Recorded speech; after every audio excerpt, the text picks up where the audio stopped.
오늘 말씀은 20절 뒷부분에 있는 알며 헤아리며 깨달으리라라는 제목으로 여러분과 함께 말씀을 나누겠습니다.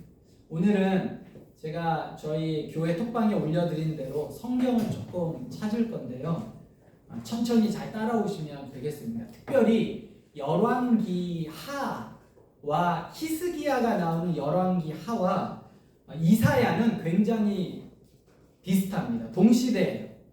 그래서 이사야와 히스기야는 동시대 사람이다 라는 생각을 여러분 꼭 하시기 바랍니다. 이사야 40장은 이사야에서도 중요한 장이고 구약 전체 안에서도 중요한 장입니다. 이사야 40장이 중요한 첫 번째 이유는 내용이에요. 우리가 이제 6월, 7월 40장부터 66장까지 이제 말씀을 계속 묵상해 가고 설교를 할 거기 때문에 그 내용은 말씀을 통해서 같이 좀 생각해 보겠습니다. 두 번째 이유는 구조적인 부분이에요. 구조적인 부분 때문에 이사야 40장은 굉장히 중요합니다. 40장 이하, 40장, 41장 이렇게 쭉 이하는 39장까지와 완전히 다르게 전개되어져요. 이사야 6장부터 39장은 아수르에 대한 이야기예요. 반면에 40장부터 그 이하는 바벨론에 대한 이야기라고. 그래서 구조적으로 완전히 다릅니다. 특별히 36장에서 39장은 히스기야 스토리가 나와요. 히스기야 내러티브가 쭉 갑자기 나오다가 40장에 뚝 끊어집니다. 뭐예요? 내러티브를 끊고 나오는 본문 어떻다? 중요하다라는 거예요. 그래서 40장부터 시작된 말씀을 이해하기 위해서 우리가 먼저 그 앞부분 36장부터 39장 특별히 히스기야 이야기를 잠깐 좀 생각해 볼 필요가 있습니다.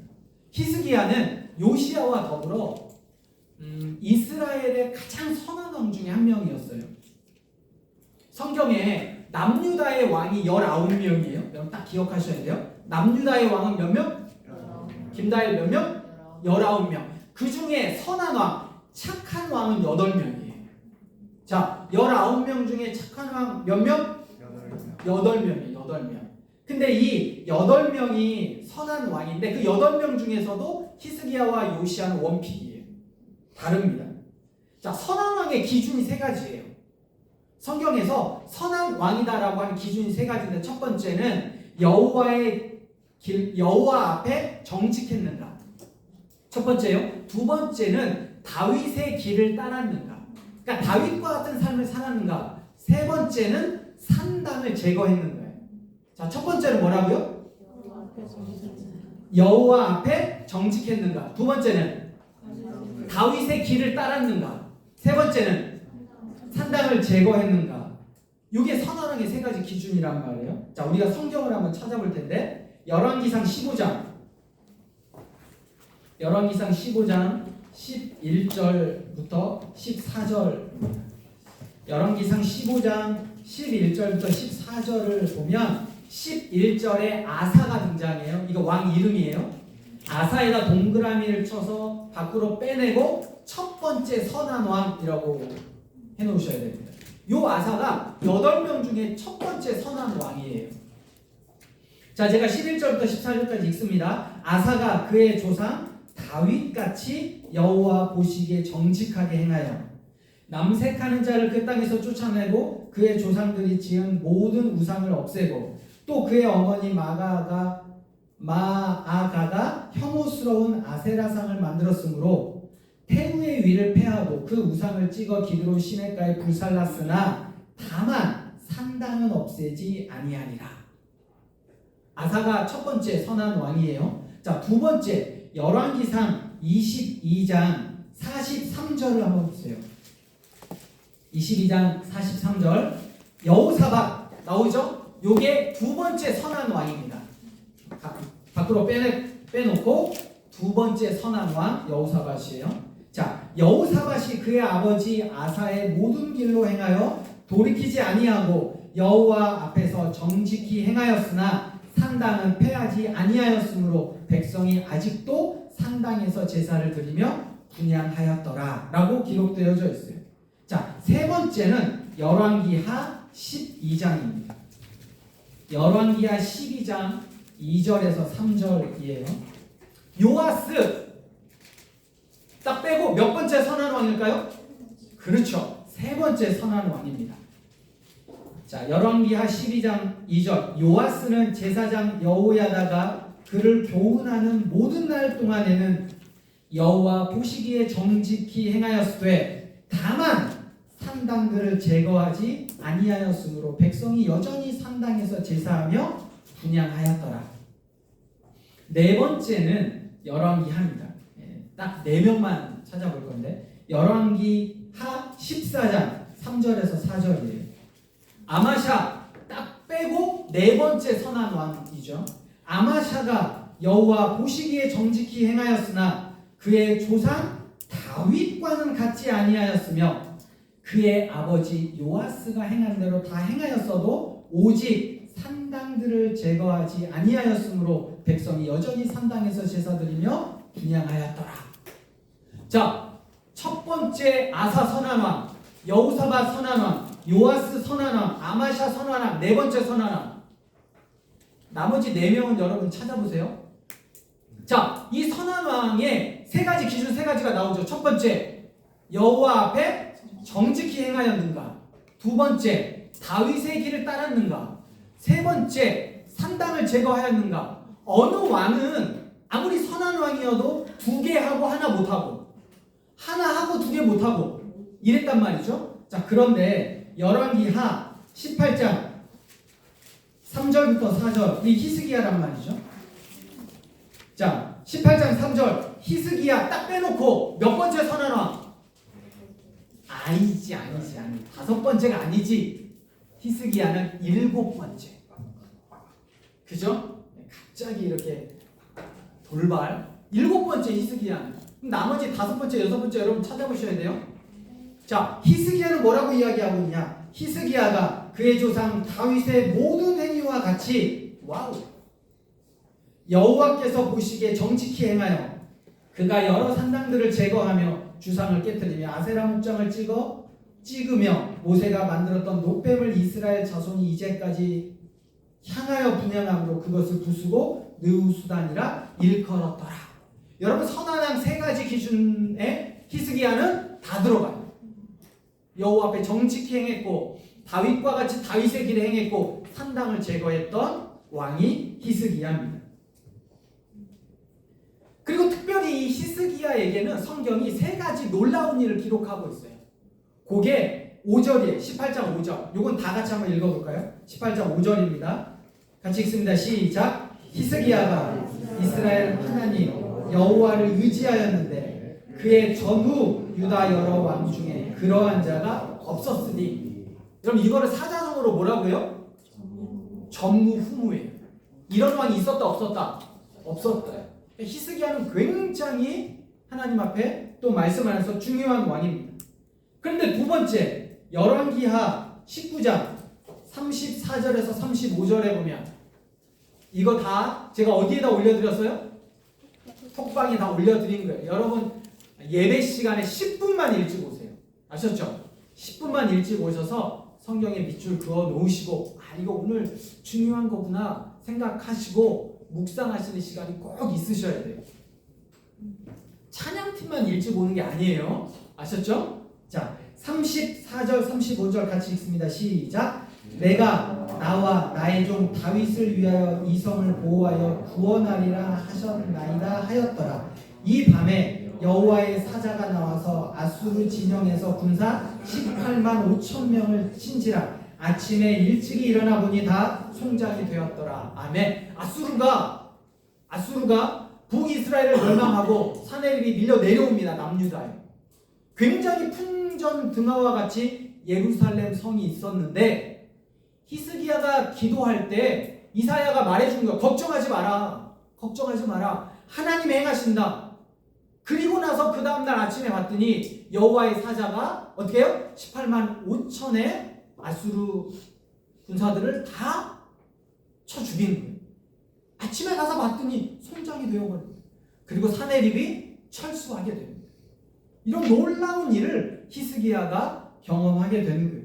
또 하나, 열왕기하 20장 1절부터 11절에 보면 여러분 1절부터 11절까지 밑줄을 다 그어 놓으셔야 돼요.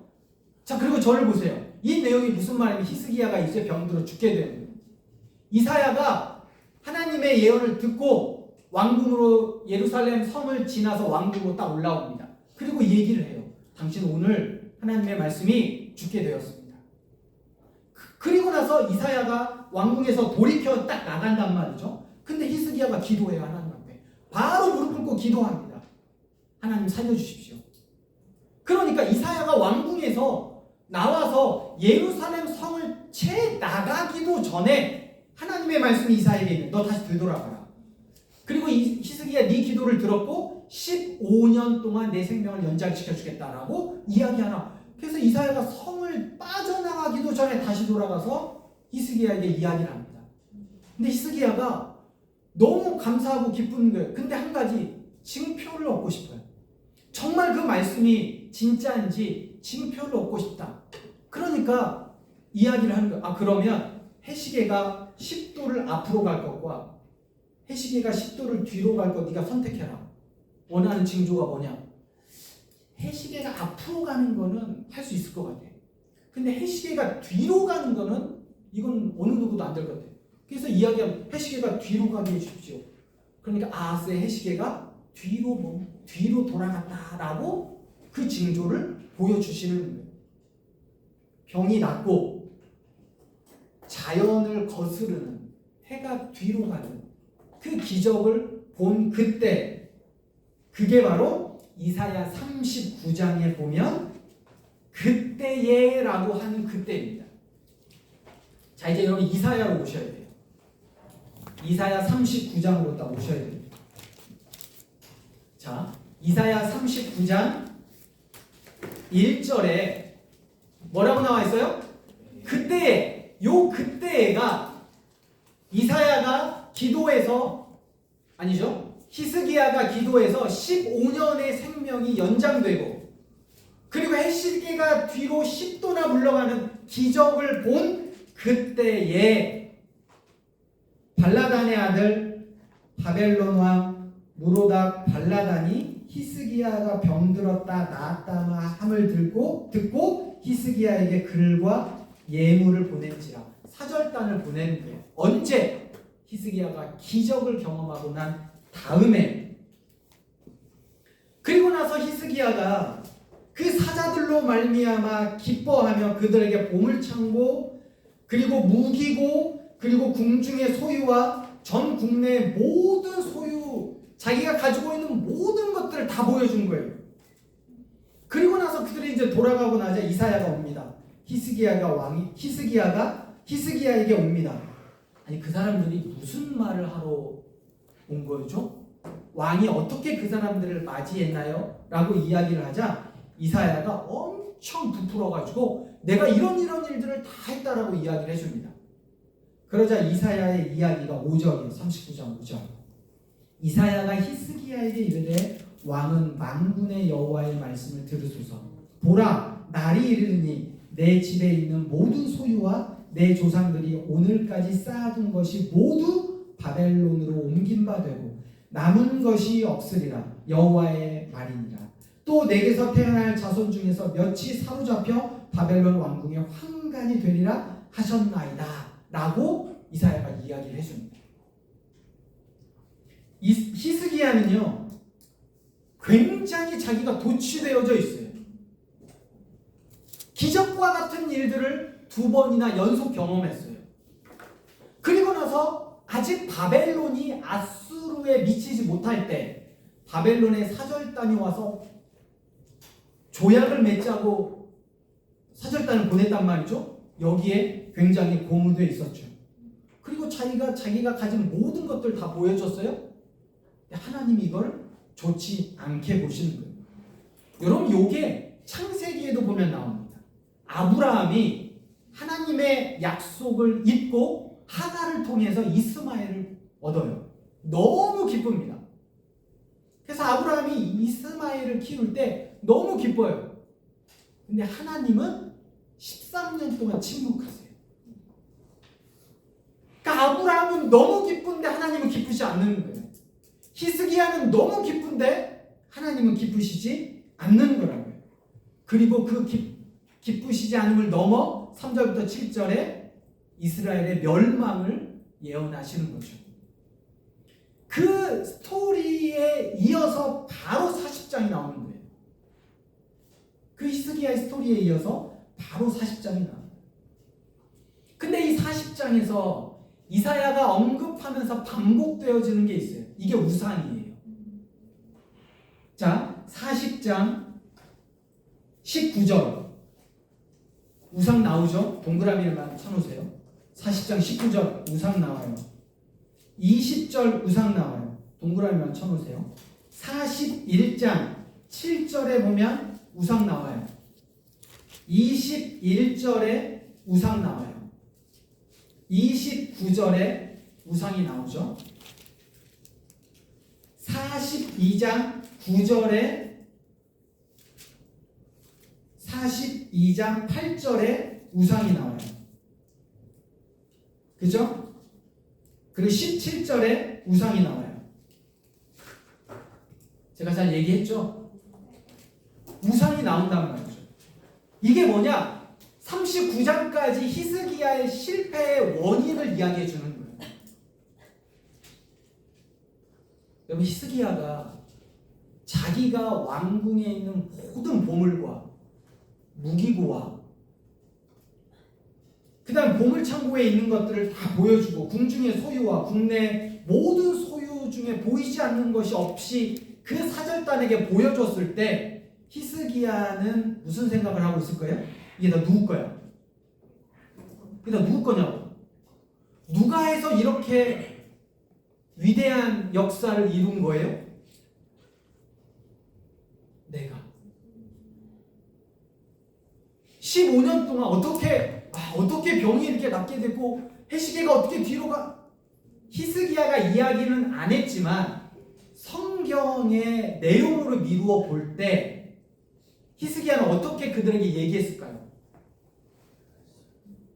이거라고요. 우상이에요. 자기가 우상이 된 거죠. 하나님을 대신한 게 우상이란 말이죠. 하나님이 행하시는 일, 그리고 하나님을 섬겨야 할 히스기야가 자기를 높이고 자기를 자랑하고 자기가 가지고 있는 권력, 명예, 힘, 그리고 나서 바벨론이 얼마나 또 히스기야를 띄워줬겠어요. 위대하십니다. 그럼 하나님보다 높아진 것, 나도 모르게 내 인생의 주인이 되어진 것, 우상이라고. 성경의 중요한 질문이자 관점이 딱 이겁니다. 누가 왕이냐? 성경 하나를 탈탈탈 털어가지고 한 문장으로 뭔가를 빼냈을 때 누가 왕이냐? 누가 주인이냐? 라고 이야기하는 거예요. 성경이 계속해서 질문을 해야 됩니다. 그리고 우리에게도 묻습니다. 그런데 안타깝게도 아담 이후에 에덴 동산에서 아담에게 물었던 이후에 히스기야까지 그리고 오늘 우리까지 여기에 대한 온전한 대답을 한 사람이 없는 거죠. 다윗과 가장 가까웠던 하나님의 선한 왕의 기준에 다 들었던 히스기야마저도 이 질문에 대해 온전하게 답을 할 수가 없었습니다. 여러분, 에덴 동산에서 아담에게 물으셨던 그 하나님, 예루살렘 왕궁에서 히스기야에게 물으셨던 그 하나님이 오늘 대한민국 서울 서초 이 예배당에서 여러분과 저에게 묻고 계신 거예요. 한 주간 동안 너희의 삶에 누가 왕이었니? 한 주간 동안 너희 인생에 누가 주인이었니? 여러분, 이 예배의 주인은 누구인지 늘 제가 얘기하는 거예요. 제가 아니라 성경이 이야기하는 거예요. 우리는요, 관객이 아니에요. 우리의 가장 큰 위험함은 여러분이 자리에 앉아있기 때문에 관객이라고 착각하는 거예요, 예배에. 그래서 가끔 이렇게 얘기해요. 아니, 찬양단은 뭐 왜 이래? 여러분, 찬양단이 40분부터 1시까지 준비하잖아요. 그럼 여러분도 준비하셔야 돼요. 예배를 일찍 오셔야 돼요. 예배가 1시에 시작하는데 좀 더 일찍 오셔야 된다. 그래서 예배를 준비하셔야 돼. 왜? 여러분이 관객이면 내가 돈 내고 티켓 샀는데 10분 뒤에 와도 내가 티켓 샀어. 그럼 들여보내줘요. 왜? 내가 내 돈 내고 내가 샀으니까. 그런 마음이 우리에게 있다고요. 예배는 그렇지 않아요. 관객은 오직 누구만? 여호와 하나님만 관객이 있어요. 판단하세요. 우리 모두가 연기자예요. 우리가 관객이라고 착각하시면 안 돼요. 음악회에 관객으로 오신 게 아니라 묻고 계시는 거예요. 누가 너의 인생의 주인이냐? 누가 너의 재정의 주인이냐? 건강의 주인이냐? 시간의 주인이냐? 묻고 계시는 거예요. 매주 예배를 통해 물으시고요. 매일 큐티를 할 때 물으시고요. 아침에 일어나면 물으세요. 오늘 하루 너 어떻게 보낼래? 하루 어떻게 살래? 그런데 무언가 우리의 귀에 얘기를 하죠. 세상 네가 주인이야. 매일 속삭여요. 네가 주인이야. 네가 원하는 대로 해. 네가 좋은 대로 해. 네 기분대로 해. 이렇게 이야기를 해요. 하고 싶은 대로 말하고 싶은 대로. 주인이라고 이야기를 해주니 너무 좋죠. 내 마음대로 할 수 있구나. 근데요, 또 이렇게 얘기를 해요. 네가 주인이지. 네가 네 인생을 네가 책임져야 돼. 네가 무거운 짐 짊어져. 너무 무거운데? 네가 주인이잖아. 이 무거운 짐 계속 짊어져. 네 거잖아. 네가 고민해야지. 생각해봐. 네 가정이잖아. 네 직장이잖아. 네 인생이잖아. 죽도록 고민해. 나 너무 힘들어. 힘든 게 당연한 거야. 여러분, 주인이라고 달콤하게 얘기를 해놓고 그 주인에다가 이 사단은요, 짐을 지워요. 무거워. 힘들어. 너 그렇게 살아야 돼. 사는 거 당연한 거야. 그런데 성경은 우리에게 이렇게 이야기합니다. 네가 주인이 아니야. 그러니까 네가 그 무거운 짐 짊어질 필요 없어. 수고하고 무거운 짐진 자들아 다 내게로 오라. 내가 너희를 쉬게 하리라. 그런데도요, 사단이 우리에게 네가 주인이고 네가 네 마음대로 할 수 있어라고 이야기하면서 우리에게 엄청난 짐을 지워주는 거예요.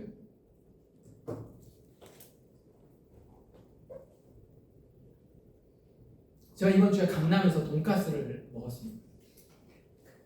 이렇게 딱딱한 돈가스를 제가 처음 먹어요. 2,000짜리 닭가셨어요. 돈가스가. 근데 어쨌든 강남께 너무 좋아하지 마세요.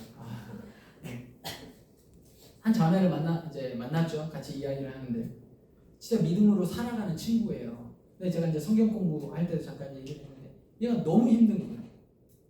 그러니까 자기가 어떤 정말 중요한 가치 있는 일에 오랜 시간 동안 헌신하고 했어요. 너무 기뻐요. 그게 보람돼요. 근데 그러다 보니 그렇잖아요. 어떤 가치 있는 일을 하다 보면 월급을 이렇게 많이 안 준다는 말이죠.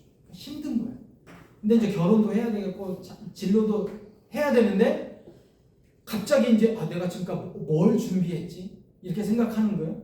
그러면서 뭔가를 준비하려고 봤더니 그럼 이 아이들, 자기가 너무 소중하게 생각했던 아이들도 내려놔야 되는데 이건 하나님의 뜻이 아닌 것 같아요. 근데 그 아이들 붙잡고 하다 보니 나는 준비가 안 돼 있어. 그리고 뭐 결혼하고 하려면 재정이 또 많이 들어. 근데 이 월급 가지고는 안 돼. 그러니까 여기에 너무 힘들어하는 거예요. 그래서 한참 이야기한 다음에 만약에 네가 아버지고 네가 엄마가 돼서 그런 고민을 하고 있는 딸이라면 어떻게 얘기하겠어? 이렇게 얘기했더니 정리하고 이렇게 준비하고 이거 하라고 할 것 같대요. 그래서 제가 나도 그래. 나도 그 생각을 해요. 근데 바꾸어 보면 하나님은 어떤 마음일까? 하나님은 네가 정말 이 일에 대한 마음이 있지. 너무 귀한 마음이야. 그 마음 아실 거야. 그런다고 해서 네가 이거를 그만두고 다른 일을 한다고 해서 네가 하나님을 버리고 세상을 쫓아갔다고 아무도 생각하지 않아. 나도 생각하지 않아. 하나님도 생각하시지 않아. 하나님은 그렇게 생각하시지 않는 분이야. 그러면서 맞대. 자기도 이게 너무 힘들고 바꿔야겠는 줄 아는데도 뭔가 결단을 못한대. 그래서 한참 얘기한다면 제가 그랬어요. 내가 한마디로 요약하면 너 믿음이 없어. 믿음이 없어. 여러분, 우리는 뭔가 신앙이 있는 사람은 하나님이 힘든 일만 시킬 것 같아. 뭔가 조금 순탄하게 가는 거 하나님이 싫어하시는 것 같아. 그렇지 않아요. 수고하고 무거운 짐 지는 자들아 다 내게로 오라. 내가 너희를 쉬게 하리라 라고 말씀하시는 거예요. 하나님이 아세요. 우리가 얼마나 연약한 자인지를 아신다고요. 사실 우상의 문제를 말씀하셨잖아요. 이거 온전히 우리가 하기 어려워요. 늘 우리는 하나님보다 높아지려고 해요. 늘 내가 중요해요. 이거 안 돼요. 그래서 40장 이하에서 하나님이 자신을 계시하는데 위로의 하나님입니다. 여러분, 40장 1절이 이렇게 시작합니다. 너희의 하나님이 이르시되 너희는 위로하라. 내 백성을 위로하라. 그리고 40장 12절을 보세요. 40장 12절입니다. 누가 손바닥으로 바닷물을 헤아렸으며 뺨으로 하늘을 쟀으며 땅의 티끌을 되에 담아 보았으며 접시 저울로 산들을 막대 저울로 언덕들을 달아보았느냐. 누가 하신 거예요? 하나님이 하신 거예요. 하나님 어떤 분이에요? 전능하신 분이에요. 능력이 있으신 분이라고요. 그리고 40장 25절에서 26절에 보면 거룩하신 이가 이르시되 그런즉 너희가 나를 누구에게 비교하며 나를 그와 동등하게 하겠느냐 하시리라. 너희는 눈을 들어 누가 이 모든 것을 창조하였나 보라. 주께서는 수요대로 만상을 이끌어내시고 그들의 모든 이름을 부르시나니 그의 권세가 크고 그의 능력이 강함으로 하나도 빠짐이 없느니라 라고 말씀하시는 거예요. 29절에서 31절은 우리가 찬양했죠. 피곤한 자에게는 능력을 주시며 무능한 자에게는 힘을 더하시나니 소년이라도 피곤하며 곤비하며 장정이라도 넘어지며 쓰러지되 오직 여호와를 앙망하는 자는 새 힘을 얻으리니 독수리가 날개치며 올라감 같을 것이요 다른 박질하여도 곤비하지 아니하겠고 걸어가도 피곤하지 아니하리로다. 희망과 회복의 메시지를 주시는 거예요. 41장 4절에도 이 일을 누가 행하였느냐, 누가 이루었느냐, 누가 처음부터 만대를 불러내었느냐, 나 여호와라. 처음에도 나요 나중에 있을 자에게도 내가 곧 그라 라고 말씀하시는 거예요. 여러분, 40장부터 본문의 전개는 우상과 함께 너희가 우상을 섬기고 나를 버렸다, 그러므로 내가 너희를 징계하고 심판한다는 메시지와 함께 교차해서 나오는 게 희망과 회복과 소망의 메시지를 전해주고 있다는 거예요. 이게 뭐예요? 하나님은 우리를 아시는 거예요. 우리가 안 되는 걸 아시는 거예요. 회복시키심에도 불구하고 그럼에도 다시 우상에게 가고 다시 나를 찾고 그리고 다시 또 회복시키심에도 불구하고 다시 또 나를 찾고 이 반복되는 모습을 하나님이 아시는 거죠. 그래서 이사야 41장 10절에 우리 같이 한번 읽어볼까요? 41장 10절입니다. 시작. 두려워하지 말라. 내가 너와 함께함이라. 놀라지 말라. 나는 내 하나님이 됨이라. 내가 너를 굳세게 하리라. 참으로 너를 도와주리라. 참으로 나의 의로운 오른손으로 너를 붙들리라. 너희에게 하라고 말씀하시지 않아요. 누가 하시겠대요? 내가 하시겠대요. 너희들이 가지고 있는 고민, 너희들이 가지고 있는 무거운 짐 내가 다 해결해 주시겠다는 거예요. 그리고 14절 같이 한번 읽습니다. 시작. 버러지 같은 너 야곱아, 너희 이스라엘 사람들아 두려워하지 말라. 나 여호와가 말하노니 내가 너를 도울 것이라. 내 구속자는 이스라엘의 거룩한 이인이라 라고 말씀하세요. 여기도 두려워하지 말라고 말씀하시죠. 그러면서 중요한 단어 하나를 말씀하세요. 버러지예요. 버러지. 이게 뭐예요? 우리로 보면 약간 굉장히 의역을 잘 해놨어요. 버러지. 이 버러지 같은 거 이렇게 얘기하면 약간 욕이란 말이죠. 근데 이게 히브리어로 보면 더 톨라예요. 톨라. 이 톨라는 벌레라는 뜻이에요. 벌레. 그게 무슨 말이냐면 아무것도 할 수 없어. 그 자그마한 벌레가 뭘 할 수 있겠어요? 진짜 미미한 존재를 이야기하는 거예요. 야곱이 어떤 존재예요? 이스라엘이 어떤 존재예요? 우리가 어떤 존재예요? 자, 벌레만한, 자, 미미한 아무것도 할 수 없는 존재가 바로 너희란 이야기예요. 근데 이 톨라가 홍색이라는 걸 있어요. 성경에 43번이 나오거든요. 그런데 벌레라는 말보다 홍색, 그러니까 홍색이라고 이야기하면 선명한 빨간색이거든요. 그러니까 굉장히 선명한 빨간색이 홍색으로 나오는데 이게 훨씬 더 많이 나와요. 이게 어디에 나오냐면 출애굽기 레위기에 성막을 만들 때 홍색 실로 만들어요. 자색, 금색, 홍색 실로 만들거든요. 그 홍색이에요. 이 톨라가. 성막을 만들 때 반드시 필요한 색이 이 홍색입니다. 제사장의 옷을 만들 때도 반드시 필요한 게 이 홍색이에요. 여러분, 벌레일 때는, 톨라가 벌레일 때는 정말 미미한 존재에서 아무것도 할 수 없는 존재가 톨라예요.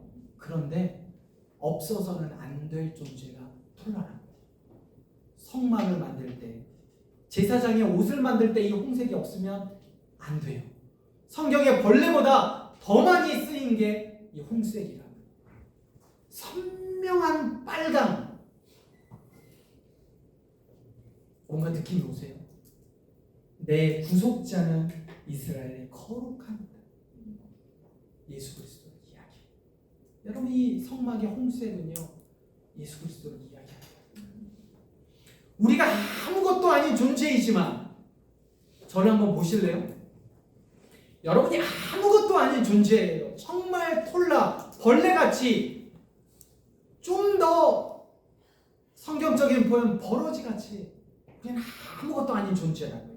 그러나 하나님 앞에 굉장히 중요한 존재예요. 왜? 예수님이 우리의 삶의 주인이시기 때문에 그래요.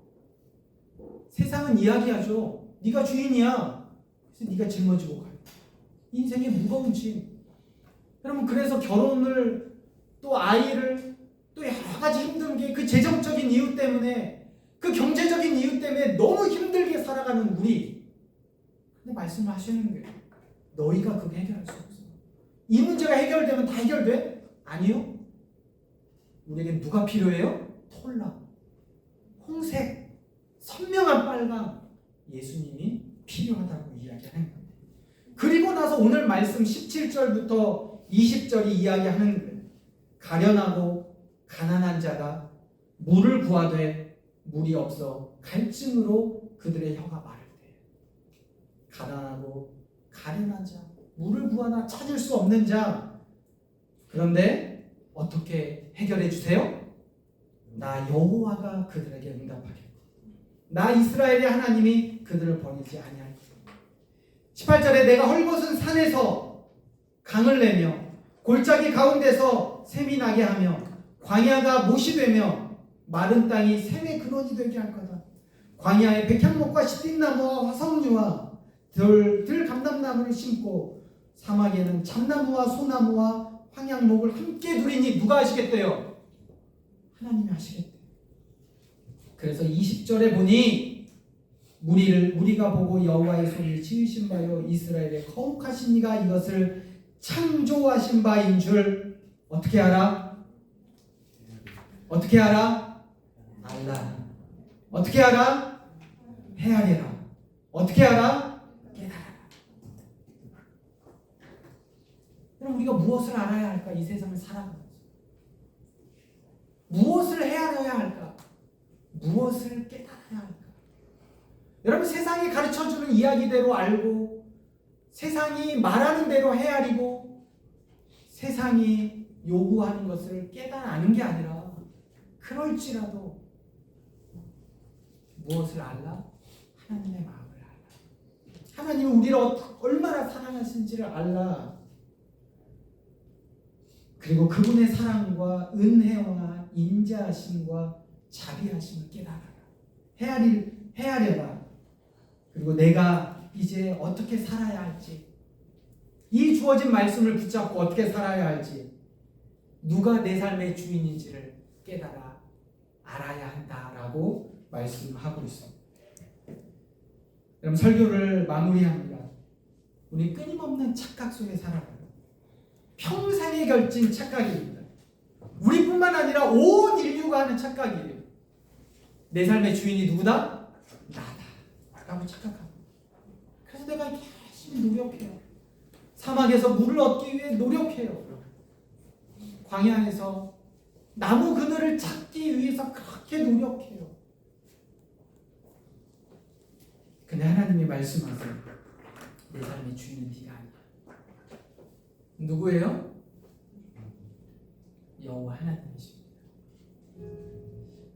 우리는 우리 스스로 모든 것을 할 수 있을 것 같이 살아가요. 그래서 계획도 세웁니다. 이렇게 하면 될 거야.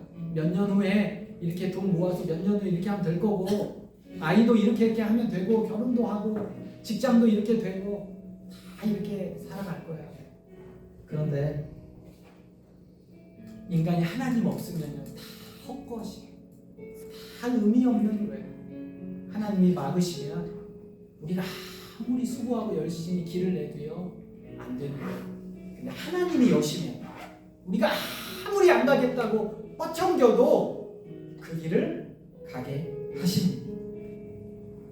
참다운 주인이신 예수 그리스도가 내 안에 계실 때, 나를 가장 잘 아는, 나를 창조하신 주님의 말씀을 들을 때, 그제서야 우리는 온전해질 수 있습니다. 여러분이 하나님을 알며 그분의 기쁘신 뜻을 헤아리며 우리를 향한 무한한 사랑을 깨달을 때, 그제서야 비로소 우리는 온전하여질 수 있음을 기억하고, 또 한 주간 알며 헤아리며 깨달아가는 우리가 되기를 주님의 이름으로 부탁드립니다.